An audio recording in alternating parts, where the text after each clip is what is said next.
Sa nakaraan ay ipinakitang nailigtas na si Kuma ng Revolutionary Army sa pamumuno ni Sobok mula sa pagiging alipin ng mga Celestial Dragon. Saka biglang bumangon at tumakbo at ginamit ang ability upang makapaglakbay. Ipinagtaka naman ng mga kaibigan kung ano ang pumasok sa isip ni Kuma. Kalaunan ay tumama ito sa red line, at nagsimulang mahulog sa napakataas na bahagi, at sa ibaba ay natakot ang mga tao kaya nagkaroon ng emergency. Samantalang si Kuma ay pilit pa ring umaakyat patungo sa Marijoy kung saan din siya inalipin. Sa sumunod na araw ay nagkaroon ng pagsabog sa gate ng Marijoy dahil nakaakyat na si Kuma kaya nagtungo na rin ang mga sundalo upang protektahan ang mga Celestial Dragon. Agad siyang pinaputukan ng mga cannon sa katawan hanggang sa matumba. At sinamantala ito ng mga sundalo upang lagyan siya ng mga kadena, subalit napakalakas ni Kuma kaya naiangat pa nito ang mga kamay upang makagawa ng malaking bear paw. Saka kinumpres ito ng todo habang ang mga sundalo ay hindi na kinakaya ang pressure na gawa ng kakayahan ni Kuma. Hanggang sa ginamit nito ang Ursa Shock na nagkorting bear paws na sa lakas ay tumalsik ang mga sundalo at nawasak ang paligid na ikinatakot ng mga banong Celestial Dragon. Napagod din si Kuma sa kanyang ginawang atake subalit nagtungo pa doon ang Fleet Admiral na si Akainu. Habang naiinis ang mga Celestial Dragon dahil muntik pa silang madamay sa pagsabog. Dahil dito ay mapipilitan si Akainu kaya pinabaga ang kanyang kamao at sumugod upang suntukin sa pagmumukha ang kawawang Kuma na bahagya namang nakailag sa kanyang Hellhound technique. At nakitang nagdudugo pa rin ito kahit na isa ng ganap na cyborg. Dahil sa nangyari ay nais tumakas ni Kuma, ngunit inatake siya ng mga Flying Fist ng Fleet Admiral subalit ibinibigay nito ang lahat para makatakas at bagamat tinamaan siya ay nagamit pa rin ang ability. Kaya napanganga na lang si Akainu dahil nakatakas na naman ito. Nagagalit pa rin ang mga Celestial Dragon sa Fleet Admiral dahil nakatakas na naman si Kuma. Sa kasalukuyan naman sa Egghead ay mahigpit na ipinag-utos sa mga Pacifista na huwag tumigil sa pagtapos sa mga Sea Beast. Nakakilos na rin ang mga Marine Soldier na inutosang paligiran ang buong isla upang hindi makatakas ang Straw Hat Pirates. Nagkaroon ng pagyanig dahil sa pag-atake ng ating bida. Saka nag-gear fort ito at inihanda ang kanang kamao na mabilis na nagpaikot-ikot sa paligid, ngunit pagdating kay Kizaru ay nasalag ito gamit ang liwanag pero bahagya pa ring napatalsik. Inihanda naman ng bida ang dalawang kamao, saka gumamit ng Gomo-Gomo no Black Mamba na walang kasing bilis subalit napakalakas din ni Kizaru kaya hindi ito umuobra. At napagtanto niya na ito ang dahilan kaya natalo si Kaido. Subalit nagtataka si Kizaru kung bakit nais iligtas ni Luffy si Vegapunk. Ibinalik naman ng bida ang tanong kung bakit nais niyang patayin ang scientist. Saka nagpatuloy sa pag-atake ngunit sinipa lang ng Admiral. Saka dumating ang kamao ng bida ngunit nakatakas ang Navy officer at nagtungo ito sa napakataas upang tignan ng buong isla at sinabing hindi niya nais patayin si Vegapunk dahil matagal niya na itong kaibigan. Naghanda si Kizaru ng napakalakas na teknik gamit ang kanyang Devil Fruit. Pagsugod ay may bilis ito ng speed of light na inagaw ang liwanag sa buong paligid at malakas na tumama ang sapato sa pagmumukha ni Luffy kaya napatalsik ng malayo na tumama pa sa Vegaforce 01 na nasa likod. Kaya naalala ni Kizaru nung tuwang-tuwa si Vegapunk dahil nakagawa na rin siya ng pangarap na robot. Subalit ngayon ay siya rin mismo ang tumapos sa pangarap na robot ng scientist. Samantala ang bida ay tumama pa sa Frontier Dome Barrier. Tumalsik naman sila Frankie at habang natataranta si Lilith ay nahulog ang Thousand Sunny sa malambot na cloud soil. Saka nagbanta si Lilith na mapapahamak sila kung hindi sila lalayo sa Vegaforce 01 na kalaunan ay sumabog at napatalsik pa sila sa lakas. Pagtingin ni Lilith ay nanghinayang siya ng sobra sa kanilang pangarap na robot dahil isa pa lang itong prototype. Nag-alala naman si Frankie sa kanilang barko at si Bonnie ay nag-alala kay Luffy na tumalsik sa barrier. Saka dumating si Admiral Kizaru na natuwa nang makitang malaki na ang ampon ni Kuma. Nagtataka si Kizaru dahil akala niya ay kinamumuhian ni Bonnie si Vegapunk dahil ito ang gumawang cyborg sa kanyang ama. Subalit hindi na daw ito ang target ng dalaga kaya sumugod ito ngunit umilag ang Admiral, ngunit sinipa lang siya nito at tumalsik patungo sa barrier. Nagalit naman si Frankie sa nakita at inihanda ang kanyang radical beam. Subalit umalis ang Admiral kaya naisip ni Lilith na nasa panganib si Vegapunk. Nalaman na rin nila Vegapunk ang barrier passcode ni York na labis nitong ikinainis. Dahil dito ay nagsaya ang magkakaibigan subalit tumawag si Frankie at sinabing kinalaban sila ni Admiral Kizaru at patungo na ito ngayon sa kanila. Kakasabi pa lang ay dumating kaagad si Kizaru na ikinatakot ng lahat. Tinanong naman ni Vegapunk kung nasaan ang Vegaforce 01, sagot ng Admiral na ito ang narinig nila kaninang sumabog ng malakas. Sinabi rin ni Kizaru na mahirap rin para sa kanya na gawin ang utos ng 5 elders na patayin si Vegapunk. Nang makarinig ng pagyanig ay lalong natakot ang mga kasama.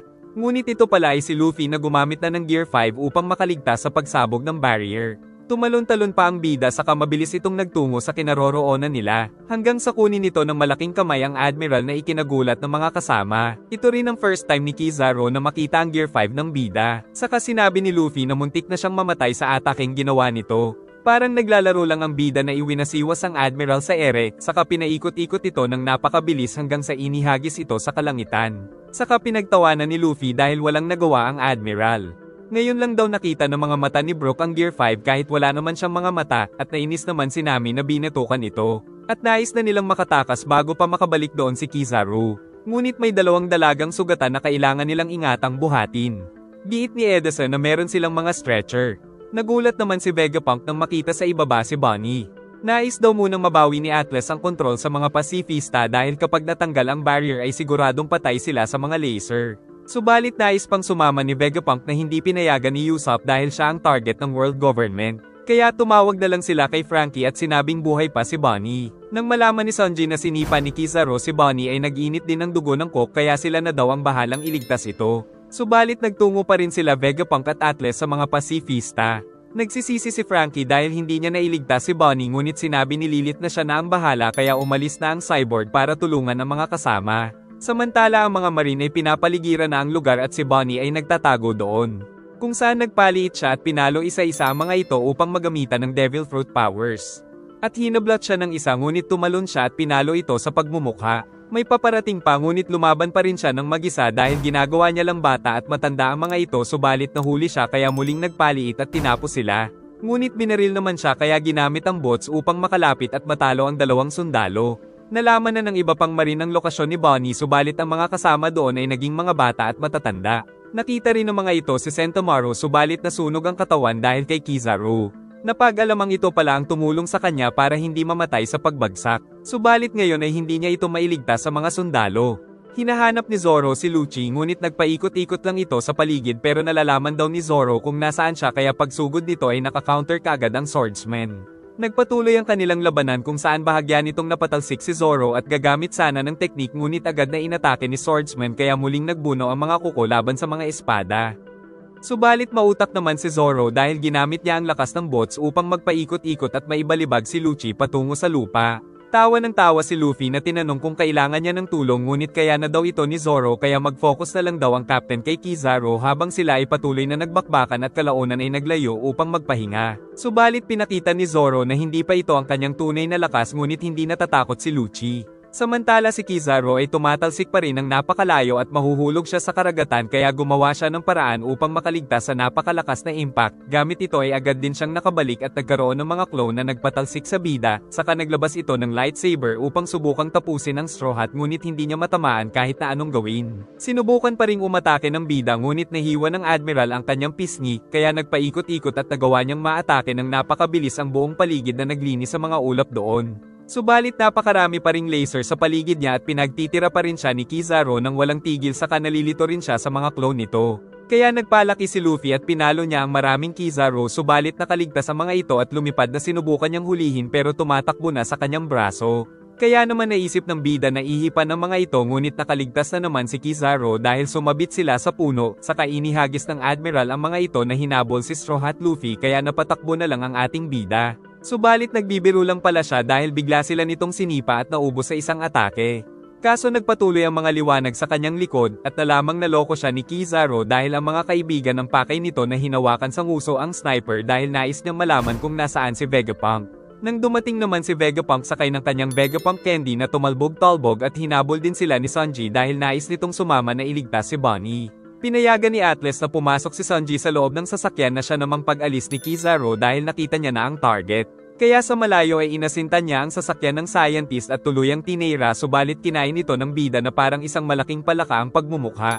Nang biglang magbalik si Frankie kasama sila Vegapunk at sinabi kay Lilith na gamitin nito ang General Frankie para dalhin ang Sonny. Samantala ang laser na kinain ng bida ay lumalabas sa kanyang mga ilong at mata na nagpaliwanag sa buong paligid habang hinahanap ng mga kasama si Bonnie at sa utos ni Vegapunk ay tinanggal ni Edison ang maliit na bahagi ng barrier upang makalabas sila saka kumapit sa Cloud Soil. Subalit nakita naman sila ng mga Navy soldier kaya naalarma ang mga ito at naghanda silang atakihin gamit ang buong puwersa, kaya bago ito mangyari ay inutusan ni Atlas ang mga pasifista na ubusin ang mga Navy soldier. Sinunod naman siya ng mga pasifista dahil sa mas mataas na authority.